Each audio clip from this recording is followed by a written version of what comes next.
On today's San Francisco 49ers report, could Trey Lance get cut or traded? We're going to talk about that wild column from Mike Silver. Also, Nick Bosa contract. It hasn't happened yet. When is it going to happen? And if it doesn't happen for a long time, are there concerns to be had? That's all on the docket for today's show. But first, Niners making a move this morning. According to ESPN's Adam Schefter, they are bringing in a former first-round pick at edge rusher. Could this be another Chris Kocurek developmental project? The 28-year-old Taco Charlton signing with the Niners on a one-year deal. The corresponding roster move to make room for him on the team. Safety Avery Young has been released. Now, Taco Charlton comes to the Bay Area with a lot of name value.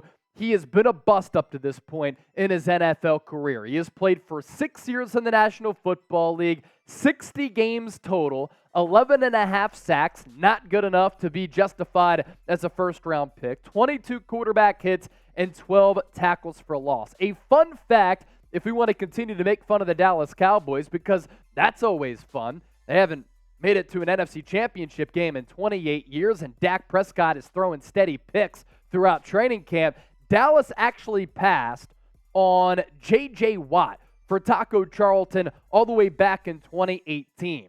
So that is the roster move for San Francisco, and this is why you got to subscribe to the channel. It's a new month. I can't believe it's already August already as we're sitting here a little more than a month away from the start of the regular season. But because it's a new month and the final month before regular season football is here, we're wiping the slate clean. And we're doing a sub-battle between the 49ers report and Seattle Seahawks today. Who could pick up the most subscribers in this month alone?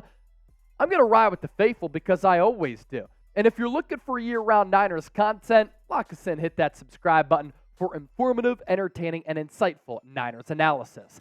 Now to the biggest topic in Niner land, the future of Trey Lance. What is it? Mike Silver, longtime NFL Network insider, writing a column that's just wild, it's asinine, it's crazy, and we're going to go through it because he talked about the possibility of the Niners cutting or trading Trey Lance. Now, context is, of course, very important here because this column came after Trey Lance had his best day of training camp up to this point when he completed 9 of 11 passes. He was throwing with accuracy, putting some zip on the football, fitting the pill into some really tight windows, making some big league throws. So it was curious that Silver comes out with this column after Trey Lance played really well in front of media members and the fans that were there. Was it scheduled to come out prior to that training camp practice? Who the hell knows? But Trey Lance is getting some compliments from his teammates, the coaching staff. He got a compliment yesterday from general manager John Lynch in his pre-practice interview with the media.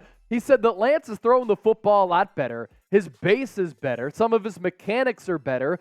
Those things are showing up on the field. So I'm not just proud of him for his attitude, his leadership, his resiliency. I'm proud for what I'm seeing out there. I think in the past, maybe Trey was working with multiple people. He's talking about coaches here. That's like trying to work with multiple golf coaches. Signals can get mixed, and I think that he decided, all right, I've got to find one that I vibe with the best and roll with that. And that's why Lance decided to team up with Jeff Christensen, who's the private throwing coach for Patrick Mahomes. With Lance, we know about the issues that have held him back. Lack of experience is certainly one. He started a combined 21 games since 2019, North Dakota State, and at the NFL level, inconsistency has also been an issue for Lance. But saying he's going to get cut, that right there is just wild because it doesn't make any sense. And all you have to do is look at the fine print on Trey Lance's contract. First up, the dead cap hits. In 2023, $20.1 million. In 2024, it's a $10.8 million cap hit. Because we're after June 1, here are Lance's contract details. San Francisco's not going to cut him because they would have to eat an exorbitant amount of money. His 2023 dead cap space post-June 1 is $14.5 million. So San Francisco would lose $5.31 million in cap space, and the dead cap charge is high. It's $14.5 million. Then in 2024, the dead cap charge is $5.5 million. And the cap savings, the Niners would save $5.31 million in cap space. San Francisco can't even afford to cut Trey Lance because of those dead cap hits. And given the dollars that they're paying to premium players, you think that the 49ers are going to be okay with just absorbing the high cap number that Trey Lance has this year and next year in cutting him just because they want to move on? It just doesn't make any sense. Now, here's the snippet from that Mike Silver column here. And it's not a report, it's a column, so that's important to note. And yes, he did talk about and break the story about the arm fatigue last year, and that ended up being true as well. But this is blasphemous, in the words of Stephen A. Smith. That might mean trading Lance, Silver said, though his current value is something the Niners front office surely would find depressing. As I reported last week, San Francisco was not offered anything better than a fifth-round pick for Lance in the spring. It's possible that impressive performances and next week's joint workouts against the Raiders and in the preseason could juice that up a bit, as could a wave of injuries to other teams' quarterbacks. Worst case, the 49ers could cut Lance. And yes, we're getting ahead of ourselves, but this scenario is not outside of the realm of possibility. Simply put, after the way that last season ended, with the Niners out of quarterbacks and shut out of the Super Bowl at the final stage once more, Shanahan no longer has the luxury of messing around. So he said it's not out of the realm of possibility. Cutting Trey Lance is out of the realm of possibility because of the dead cap charge and all of the money that San Francisco would have to eat. It literally doesn't make any semblance of sense for San Francisco to cut Trey Lance. The only scenario in which they move on from him is to trade him away. And at that point, they're not going to get back equal value or anything close to that, given that they traded 3 first-round picks to move up to take him in number 3 in 2021. And he hasn't done anything to really justify getting anything back. So cutting him, it is out of the realm of possibility, Mike Silver. It's just not going to happen. So your one word to describe the thought of actually cutting Lance: insanity for me, because Mike Silver's done some good work throughout his career. I'm not going to go, anti-Big J journalist in this case, but my goodness, you got to be better than that. All you got to do is look at Spotrac over the cap and look at the numbers and say, it's just not possible. And if I am wrong on this, I'll shotgun a beer here on the show. If you want a great deal on some Niners merchandise, we have you covered. This Niners Nike shirt was $40, limited time only on sale for just $33. How do you get it? You use the link down below, chatsports.com/NinersT. We'll put that link in the comments section and in the description of this video. Preseason is right around the corner. Regular season, it's in the horizon. It's coming. It's approaching very quickly. Get geared up with some Niners gear, chatsports.com/NinersT. We round out the show with this. Are there any concerns about Nick Bosa here?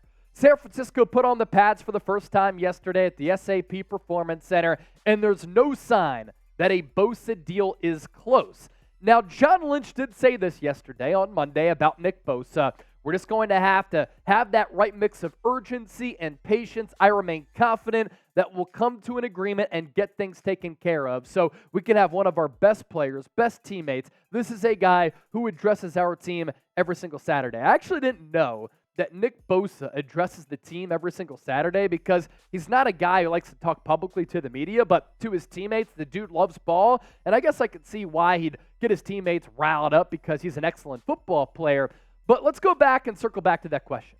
Are there reasons to be concerned that Bosa hasn't signed yet? I wouldn't hit the panic button just yet because of the previous history with the Niners' dealings in handing out contract extensions to some of their homegrown talents. George Kittle and his contract extension did not transpire until August 14th of 2020. So that was a situation that played out well into training camp and into the preseason. Fred Warner's deal in 2021 did get done on July 21st, so at this point 2 years ago, it had already happened. But the Deebo Samuel deal would have happened yesterday a year ago on July 31st, 2022. So are there reasons to be concerned? Maybe a little bit, but look, this is really what it comes down to. Don't be concerned that Nick Bosa hasn't signed his contract extension just yet. There's a lot of money at stake. There are financials that have to get ironed out here. Nick Bosa is beloved by this organization. He addresses the team every single Saturday in the final team meeting prior to the game on Sunday. A deal will get done. But when you're talking about potentially the highest paid contract to a defensive player in the history of the NFL, the fine print in these deals is very important, and the language in these contracts are important for the organization, for the Niners, and for Nick Bosa and his agent, because they want to make sure everything makes sense for him as an individual and then for the team as well. A deal is going to get done. Nick Bosa is going to report the training camp in extraordinarily great shape because he's one of the freakiest athletes in the NFL. So where do you stand here? Are you worried? Type 1. Do you think a deal will get done? Type 2. Let us know down in the comment section. Another reminder, August sub battle against that fraudulent organization in the Pacific Northwest, Seattle Seahawks today. We're wiping the slate clean. Who could pick up the most subs this month? We're both starting at 0. Let's get that dub over Seattle like they pulled off the trifecta sweep last year.